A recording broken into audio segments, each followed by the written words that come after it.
Саламатсыздар, урматтуу телекөрүүчүлөр. 7 каналдын түз эфиринде актуалдуу көрсөтүүсү студияда мен Мээрим Ташыбекова. Баш мыйзамдын жаңы долбоору боюнча талкуу уланууда. Кечээ Өмүрбек Текебаев дагы интервью берип, баш мыйзамдын жаңы долбооруна каршы экенин так билдирди. Бирок конституциялык реформаны жалпы коомчулук талап кылып жатат. Биз конституциялык кеңешменин мүчөлөрүн чакырып, алардын пикирин билүүнү улантып жатабыз. Студиябыздын бүгүнкү мейманы конституциялык кеңешменин мүчөсү, коомдук ишмер Максат Чакеев. Саламатсызбы? Студиябызга кош келдиңиз. Мен ошо алгачкы эле сизге суроом, конституциялык кеңешме тууралуу бир аз түшүндүрмө берип кетсеңиз, кандай иш алып барып жатасыздар? Конституциялык кеңешме бул коомдук консультативдик орган. Бизде кээ бир жарандарыбыз комиссия менен мындай айтканда чаташтырып коюп атат. Биз эч кандай аткарууга милдеттүү боло турган чечимдерди кабыл албайбыз. Мына сөз айтып атпайбы кеңешме депчи. 100гө жакын Кыргыз Республикасынын жарандары чогулган. Анын ичинен бир 10%-на жетпеген эле бул депутаттар, 90%-нан ашканы бул жөнөкөй эле Кыргыз Республикасынын жарандары, илим докторлору, илим ар кандай юридикалык, экономикалык илимдердин профедокторлору, профессорлору, жадагасы жөнөкөй коомдук активисттер жана жарандар келип чогулган, куралгандагы азыркы коомчулукка сунушталган жаңы конституциянын концепциясын талкуулап, кээ бир беренелери балким азыркы заманбап биздин мамлекеттинби же коомдунбу же кырдаалдынбы же убакыттын талаптарына эгер жооп бербесе, аны толук өзгөрткөнгө бүт мындай айтканда мүмкүнчүлүктөр жана уруксаттар, привилегиялар берилген да. Анан азыркы учурда Конституциялык кеңеш күнүгө 10-дон 5ке чейин илим и наука академиясында отуруп атабыз. Эртеден 10-дон 5ке чейин, биринчи күнү, 4-күнү пленар заседаниялардагы. Азыр ушул концепцияны, жаңы конституциянын концепциясын толук бышырып, жетилтирип, анан биз кеңеш катары гана, сунуш катары гана коомчулукка дагы сунуштайбыз, жана ошондой эле жогорку кеңешке жөнөтөбүз. Ал эми ошол конституцияны кабыл алуу бул тек гана Кыргыз Республикасынын жарандарынын гана укугу, жана ошондой эле жогорку кеңештин укугу. Ал жерде мисалы конституциянын жаңы долбоору башында орус тилинде чыгарылган, Азыр болсо биз кечээ күнү байкасак кыргызча кайра талкуулап, баарын кыргызча жазып атышыптыр да. Кандай иш алып барып жатасыздар? Биз буга чейин 10 конституция кабыл албадыбы, эми 7 жаңы конституция экен, 3-өсү толуктоо жана референдум болуп туруп ушундай кабыл албадыбы. Алардан айырмаланып, эгер ал конституциялар орус тилинен жазылып, анан кыргыз тилине которсо, кээ бир жерде мен ачыгын айтышыбыз керек, жадагасы көчүрүлүп алганда, Россия болобу же башка мамлекеттерден көпчүлүгү беренелер орусчаны как есть, кандай болсо ошону көчүрүп алыптыр, анан кийин кыргызча которгондон биз азыр тескерисинче тек гана кыргыз тилинде жазылып атат. 3 секцияга бөлүнгөнбүз. Мисалы 3 секция тең кыргыз тилинде жазылып атат дагы. Анан барып туруп кыргыз тилинде биз жана лингвисттерге беребиз дагы, анан алар расмий орус тилине которушат. Азыркы биздин ушул конституциялык кеңешмен өзгөчөлүгү дагы бир өзү ушул. Тек гана расмий мамлекеттик тилде азыр жазып атабыз. Анан ошо айрымдар айтып атышат, ошол 2010-жылдагы конституция боюнча эле калтырып койсок эмне болот эле, өзгөртүүгө эмне анчалык зарылчылык келип чыкты, биз анысы деле жашообуз Кыргызстанда жакшынакай эле уланып атпайбы, ошо бойдон калтырып койбойлубу деген да сөздөр айтылып атат да.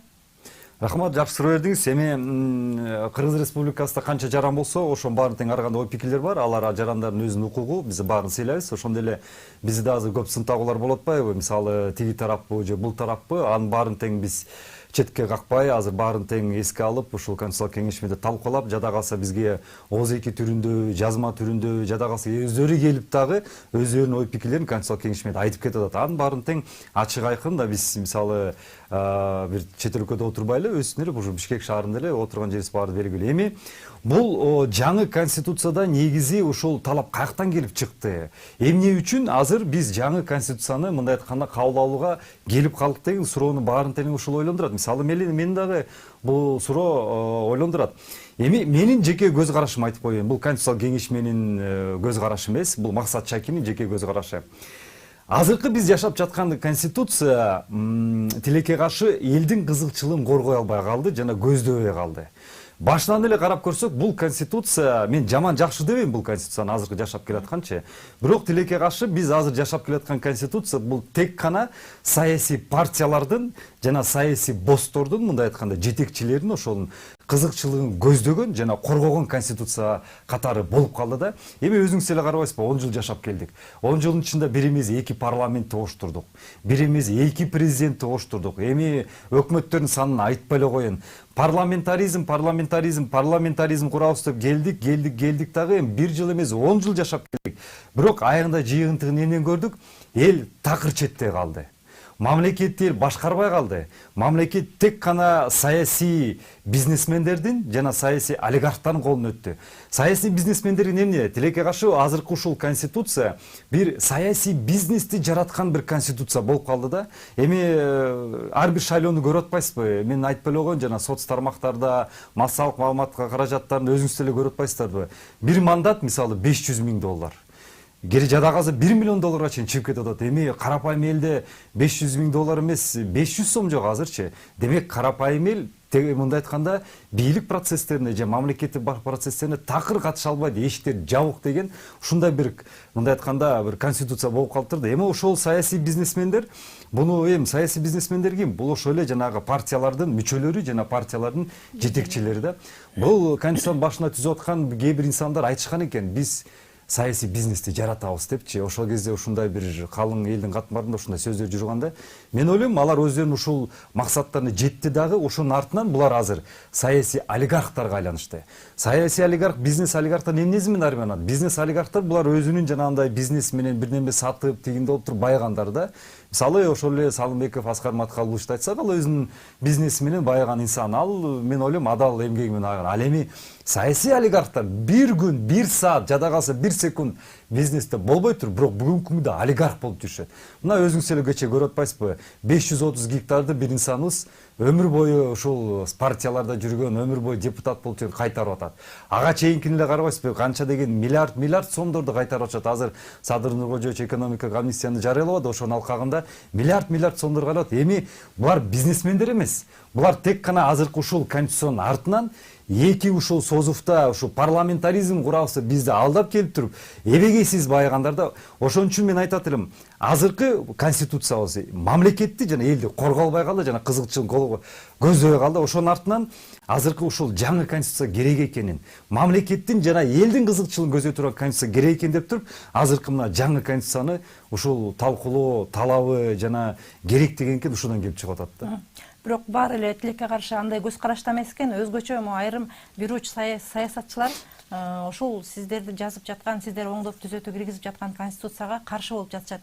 Алардын бири Өмүрбек Текебаев Азаттык радиосуна интервью берип, ошол жерде айтып атат, бул ошо жаңы жазылып жаткан конституция өлкөнү 30 жылга артка сүйрөйт деген пикирин айтып атат да. Сиз ушундай пикирлерге кандай жооп берет элеңиз? Эми азыркы жаңы конституцияны жазып аткан мисалы негизи эле бул демилгеге кимдер каршы? Эки катмарга мен бөлүп коет элем да. Биринчи катмар бул эми ээрчиген адамдар да. Көбүн эсе бул мисалы бул азыркы конституцияны көп окубай, эски конституцияны окубай, салыштырбай эле анализ жүргүзбөй эле бир топ саясатчылар бирдеме десе ошону ээрчип кеткен катмарлар. Эми аларды сын такпайм. Алар мындай айтканда сизге мага окшогон эле жарандар, аларга бир ой пикирди айтсалар ошону туура экен деп эле ээрчип кеткендер. Эми алар тилекке каршы алданып калгандар инсандар балким ошондойлор да.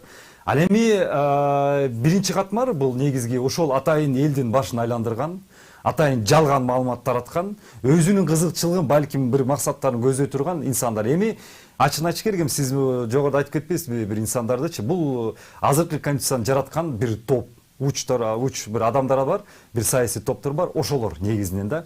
Алар эмне үчүн азыр ушундай туура эмес маалыматты таратып жатат? Эмне үчүн бизди мен Конституциялык кеңешке мен эч ким чакырган жок. Мен өзүм барып, өзүм ыктыярым менен ошол жака кирип, суранып, ошол жака коштуртуп, мен өзүм жаран катары ошол жакта азыр мындай айтканда бир сокур тыйын албай азыр өзүм салымды кошуп атам да. Мен бир кызматта